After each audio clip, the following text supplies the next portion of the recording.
भगवान का जो स्वरूप था वो ज्योतिष स्वरूप था। दूसरे स्थान पर ब्रह्म का जो स्वरूप है वो सुबह के लाल सूर्य के समान है। तीसरे स्थान पर पार ब्रह्म का जो स्वरूप है वो पूर्णमासी के चंद्रमा के समान है। और चौथे स्थान पर सोहम पुरुष का जो स्वरूप है वो दोपहर के सूर्य के समान महाप्रकाशवान स्वरूप है। वहां के धनी का दर्शन करने के बाद ताके परे धाम सतनामा, 3 बजे सतलोक ठिकाना।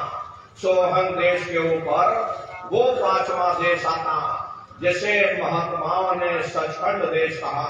वो सचखंड देश अजर अमर अविनाशी सदा एक रस रहने वाला देश है। वहां न काल है, न कर्म है, न दुख है, न संताप है, न पुण्य है, न पाप है। जो जीवात्माएं वहां पहुंच जाती हमेशा के लिए जन्म मरण के बंधनों से आजाद हो जाती।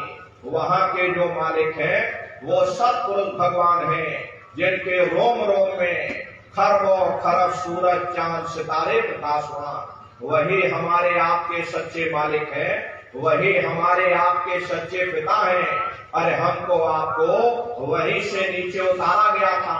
फिर शब्द को पकड़ करके शब्द शब्द पौड़ी पर चढ़कर और पहुंचो सचखंड सतनाम। शब्द की सीढ़ी हर मंजिल पर लगा रखी। आपने भजन किया, घंटे संग की आवाज को पकड़ा तो आप पहले स्थान पर पहुंच जाओगे। वहीं पर दूसरे मंडल का शब्द सुनाई पड़ेगा, उसे आप पकड़ लोगे तो दूसरे मंडल पर चढ़ जाओगे। ऐसे ही शब्द दर शब्द मंजिल दर मंजिल ये जीवात्मा अपने देश सचखंड में पहुंच जाती है। तो शब्द कब पकड़ में आएगा? जब आप भजन करोगे। और भजन कैसे किया जाएगा एक बार फिर से आप लोग समझ लीजिए। ये आंख और कान को बंद करिएगा लेकिन मन को रोकिएगा। ऐसे समय पर तुम्हारा ये मन जरूर भागेगा। अभी आप सत्संग में बैठे हो, शरीर तुम्हारा यहाँ बैठा लेकिन मन सारी दुनिया में भ्रमण कर रहा। अब किसी को पानी पीने जाना, मन पानी पीने पहुंच गया। कोई बाल बच्चों को घर में छोड़कर आया, मन बाल बच्चों में पहुंच गया।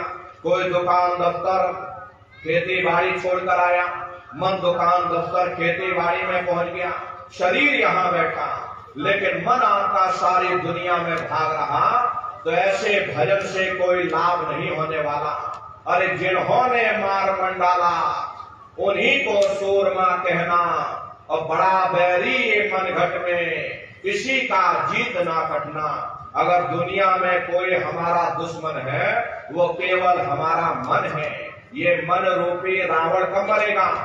जब 9 द्वारों पर फतेह हासिल करके तुम यहाँ 10वें द्वार पर चढ़ जाओगे तब सही मायने में दशहरा मनाई जाएगी।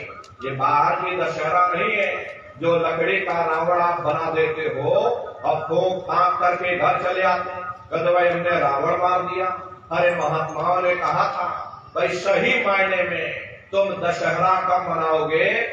जब 9 द्वारों पर फतेह हासिल करके तुम यहाँ 10वें द्वार पर चढ़ जाओगे तब सही मायने में विजयदशमी मनाई जाएगी। तब ये मन रूपी रावण मरेगा। तब तुम्हारी ये जीवात्मा, अरे इसे जीवात्मा को महात्माओं ने राम भी कहा। अरे आपके धर्म पुस्तकों में लिखा है एक राम दशरथ का बेटा, एक राम घट घट में लेटा, एक राम का सकल पसारा, एक राम है सबसे न्यारा। एक वो राम है जो अयोध्या के वासी हैं और एक राम घट घट में लेटे, यानी हमारी आपकी जीवात्मा जो हर एक के अंदर मौजूद है। महात्माओं ने कहा भाई एक वो राम है और एक राम का सकल पसारा, यानी पहले स्थान के मालिक वो निरंजन भगवान जिनको दुनिया त्रिलोकीनाथ कहती है, जिनका ये पूरा पसारा पूरा संसार है। महात्माओं ने कहा भाई एक वो राम है और एक राम है सबसे न्यारा। 5वें स्थान के मालिक वो सत्पुरुष भगवान जो हमारे आपके सच्चे पिता हैं। महात्माओं ने कहा भाई एक वो राम है। तो महात्मा तो उस राम की महिमा गाते हैं।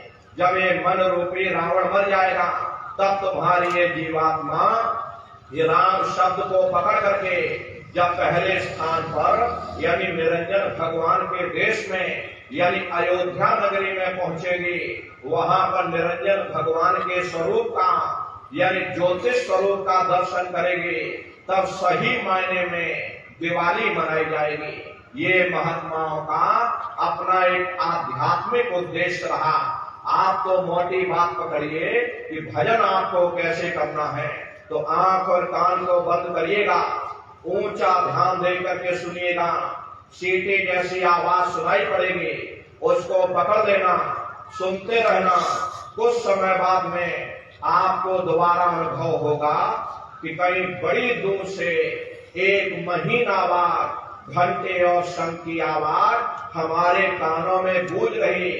जब घंटे शंख की आवाज आपको सुनाई पड़ने लग जाए, तब आप सीटी की आवाज को छोड़ देना और घंटे शंख की आवाज को पकड़ लेना, उसको सुनने लग जाना। एक बार प्रेमी भाई बहनों, आप उस आवाज को पकड़ लो, फिर वो आवाज आपको नहीं छोड़ेगी, खींच करके शरीर से बाहर कर देगी। फिर रोज आना, रोज जाना, रोज ब्रह्मांडों की सैर करना, रोज देवी देवताओं के दर्शन करना, रोज राम के दर्शन करना और रोज कृष्ण के दर्शन करना। तो प्रेमी भाई बहनों, ये सुरत शब्द नाम योग की साधना है। प्रेमी भाई बहनों, नित्य नियम से आप लोग करिएगा, रास्ता बिल्कुल सच्चा है। आप करोगे, आपको अनुभव होगा, दिखाई भी देगा, सुनाई भी पड़ेगा। लेकिन इतना ध्यान रखिएगा, जो भी आपको दिखाई सुनाई पड़े किसी को बताइएगा नहीं। ये गूंगे की मिठाई है, ये परमार्थी दौलत है। अरे आप अपनी दौलत को घर में कितना छिपा करके रखते हो, कोई बाजार में ढिंढोरा नहीं पीटता, मेरे घर में इतनी दौलत रखी, अब अगर ढिंढोरा पीटोगे चोर चोरी कर ले जाएंगे। ऐसे ही प्रेमी भाई बहनों, वो परमार्थी दौलत है, जितना उसको छिपा करके रखोगे उतना रास्ता खुलता चला जाएगा। तो भजन ध्यान सुमरन नित्य नियम से आप लोग करिएगा, नागा नहीं होना चाहिए। अरे शरीर को भोजन देते हो, सुबह दोपहर शाम खाते रहते, लेकिन कभी आपने विचार नहीं किया ये जीवात्मा जो जन्म जन्मांतरों से भूखी प्यासी बैठी, कभी आपने इसको भोजन नहीं दिया। अरे इसका भोजन शब्द है, इसका भोजन नाम है। अपना ये नियम बनाइए कि पहले हम अपनी जीवात्मा को भोजन देंगे, फिर अपने शरीर को भोजन देंगे। अगर ये नियम आपका बन गया तो आपका लोक भी बन जाएगा और परलोक भी बन जाएगा। हरे प्रेमी भाई बहनों, मालिक को पाने के लिए तुम्हें घर बार छोड़ने की जरूरत नहीं है, तुम्हें बाल बच्चे छोड़ने की जरूरत नहीं है, तुम्हें समाज छोड़ने की जरूरत नहीं है, तुम्हें जात बिरादरी बदलने की जरूरत नहीं है। हरे जात पात के रगड़े झगड़े ये हमारे अपने नहीं, ये सिर्फ हमारे मन की खुराफात है। आप सभी लोग बुद्धिमान हो, अपनी अपनी बुद्धि से आप सभी लोग विचार करिएगा। जब गुरु नानक साहब नहीं आए थे तब कोई सिख नहीं था, जब मोहम्मद साहब नहीं आए थे तब कोई मुसलमान नहीं था, जब ईसा मसीह साहब नहीं आए थे तब कोई ईसाई नहीं था। और पीछे लौटते चले जाओ तो केवल मनुष्य ही मनुष्य रह जाते। ये रगड़े झगड़े किसने पैदा किए? ये हमने आपने पैदा किए। अरे कोई भी महात्मा यहाँ पर आकर के न कोई कौम बनाने आता, न कोई महात्मा यहाँ पर मजहब चलाने आते, न कोई यहाँ पर पंथ चलाने आते, और न ही आप हमारे हाथों में ये डंडे और तलवारें देने के लिए आते। अरे आप तो सच्चा मार्ग, सनातन मार्ग समझाने के लिए इस धरा भूमि पर शरीर रूप में अवतरित होते। इसीलिए महात्मा समझाते हैं कि वह जाति पात पूछे नहीं कोई, और हरि का भजय सो हरि का होई। लोग यहाँ जात पात बनाते बनाते मर गए, लेकिन नर नारियों, जब तुम्हारी ये जीवात्मा इस मनुष्य रूपी चोले को छोड़ करके ऊपर धर्मराज के दरबार में पहुंचेगी, वहां न तुमसे ये पूछा जाएगा कि तुम किस जाति के हो, तुम किस कौम के हो, तुम किस मजहब के हो, तुम हिंदू हो या मुसलमान हो, तुम हिंदुस्तान से आए हो या तुम पाकिस्तान से आए हो, अरे वहां पर तुम्हारे कर्म देखे जाएंगे, भक्ति भाव देखा जाएगा, मालिक से मिलने का प्रेम और प्यार देखा जाएगा। इसीलिए महात्मा समझाते हैं, भाई मालिक को पाने के लिए तुम्हें जात बिरादरी बदलने की जरूरत नहीं है, तुम्हें समाज छोड़ने की जरूरत नहीं है, तुम्हें बाल बच्चे छोड़ने की जरूरत नहीं है, तुम्हें जंगलों पहाड़ों में भटकने की जरूरत नहीं है, तुम्हें साधु सन्यासी और बाबा बनने की जरूरत नहीं। अरे भाई तुम अपने अपने घर परिवार में रहो, अपने अपने बाल बच्चों के साथ रहो, मेहनत और ईमानदारी से काम करो और 24 घंटे में घंटा 2 घंटा अपनी जीवात्मा के कल्याण के लिए सुरत शब्द नाम की कमाई यानी कि सुमरन ध्यान और भजन करिएगा। हरे प्रेमी भाई बहनों, यही दौलत तुम्हारे काम आएगी, बाकी सब यही पड़ा रह जाएगा।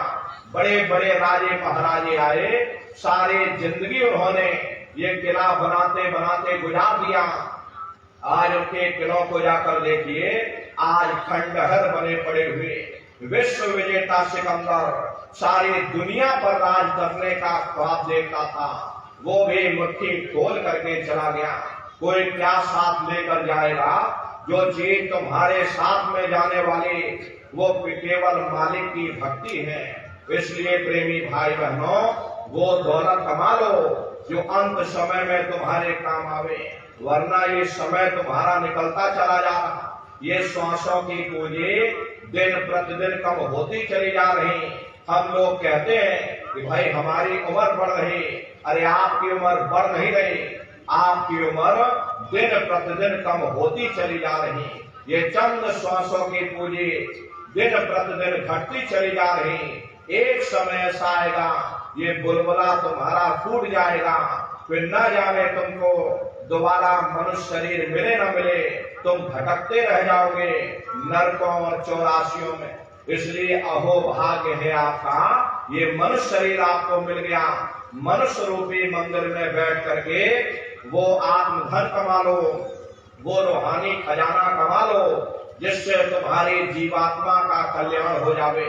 तो सुमरन ध्यान और भजन नित्य नियम से आप लोग करिएगा और सभी लोग शाकाहारी रहिएगा, क्योंकि हमारे गुरु महाराज ने शाकाहार पर विशेष जोर दिया। गुरु महाराज बराबर कहते थे, ए बच्चा तुम लोग शाकाहारी रहना, शाकाहार का प्रचार करते रहना, इसी से देश और दुनिया में भारी परिवर्तन होगा। हरे नर नारियों, परिवर्तन कोई कानून बनाने से नहीं होता, परिवर्तन कोई आंदोलन करने से नहीं होता, परिवर्तन कोई तोड़ फोड़ करने से नहीं होता। परिवर्तन तब होता है जब लोगों के विचार बदलते हैं, लोगों की भावनाएं बदलती।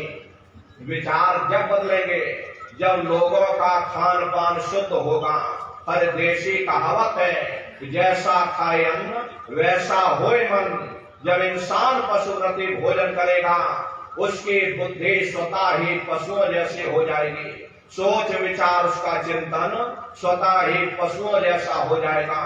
फिर इस शराब के नशे में माँ बहन बेटी की पहचान खत्म हो जाए, उस शराब को पी करके यह कैसे पता चलेगा कि क्या अच्छा और क्या बुरा है। यही कारण है कि आज हर समाज में ये दुनिया भर के अत्याचार, दुनिया भर के व्यभिचार फैले हुए। अरे हम लोग मंदिर बनवाते हैं, उन मंदिरों में नहा धो करके जाते हैं, कहते भाई परमात्मा के रहने की जगह है, हमको नहा धो करके जाना चाहिए, फूल अगरबत्ती ले जाना चाहिए। कोई उन मंदिरों में कूड़ा कचरा नहीं डालता। अगर कूड़ा कचरा डालोगे तो आपस में लाठियां चल जाएंगी। फिर ये जो हरि मंदिर है, ये पंच भौतिक शरीर जिसे महात्माओं ने हरि मंदिर कहा, इस हरि मंदिर में तुम हाड़ मांस के लोथड़े डालते हो, तुम शराब के कतरे डालते हो, अपने बनाए हुए ईंट गारे के मंदिर की तुम कदर करोगे और परमात्मा के बनाए हुए इस हरि मंदिर को तुमने जीते जी कब्रिस्तान बना दिया तो सख्त सजा मिलेगी। हरे महात्माओं ने लिखा है कि तिल भर मच्छी खाई के और कोटि गऊ दे दान और काशी करवट जा मरे निश्चय नरक निदान। यदि तिल भर भी मच्छी खा करके फिर चाहे कोटान कोट गऊओं का दान करो और काशी में जा करके मत्था रगड़ते रगड़ते अपनी पूरी जिंदगी वहां पर गुजार दो, फिर भी तुमको तुम्हारे गुनाहों की सजा मिलेगी, कोई बच नहीं सकता। क्योंकि ये कर्म भूमि है, यहाँ तुम जैसा कर्म करोगे वैसा ही फल तुमको मिलेगा। देखिए इस कर्म भूमि पर कृष्ण भगवान तक नहीं बच पाए।